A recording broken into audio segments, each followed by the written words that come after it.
Jenna, you take a look at these numbers here. Does this make the doves' jobs easier when it comes to the next Fed hike?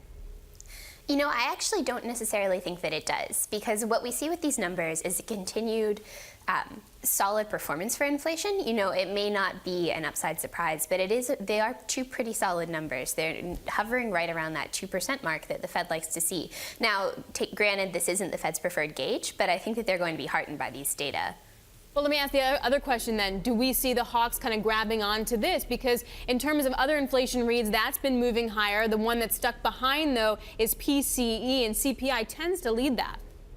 Right, exactly. So PCE is the Fed's preferred gauge, and so I think that the fact that we're seeing CPI, which, like you said, leads it, really picking up and looking solid, maintaining this sort of momentum that we've seen earlier, I think that's going to be a good news for the Fed hawks. I think they're going to take that and use it to argue their point that we need to get moving before inflation gets away from us. And sort of broadening it out, when you take a look sort of globally, New Zealand inflation data not falling as much as we thought. UK inflation data surprising to the upside. UK is a specific case.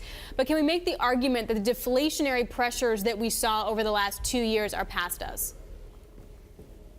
I think it's increasingly looking like that around the globe. You know, we are definitely seeing some of this inflation pickup at long last that we've been waiting for quite a while. Some of that is oil falling out. Some of that is just, you know, a mechanical reaction to that trend.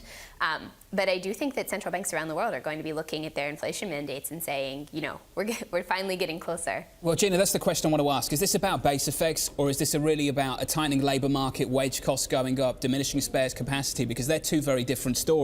Even in the UK, we have the changing base effects story with the fuel costs dropping out of it and the uptick that we've seen in the last couple of months. So which one is it, base effects or a tighter labour market and diminishing spare capacity?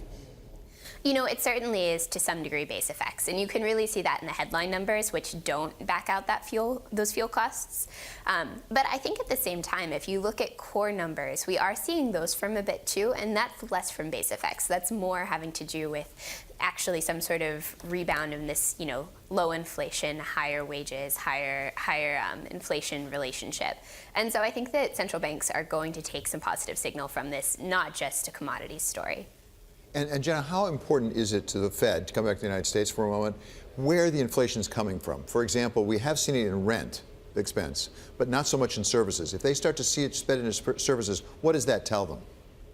You know, it's an interesting thing. So economists often talk about the fact that, you know, what we really want to see is inflation in services. Inflation in rent is just sort of, you know, it's somehow less valuable. We hear a lot less about that from our Fed officials. You know, I travel around with these guys, and that's not something that they're talking about on a regular basis. They're really just concerned with hitting that target. And so, I mean, I think all else equal, they would prefer to see it come from services, but I don't know that that's a top priority for them.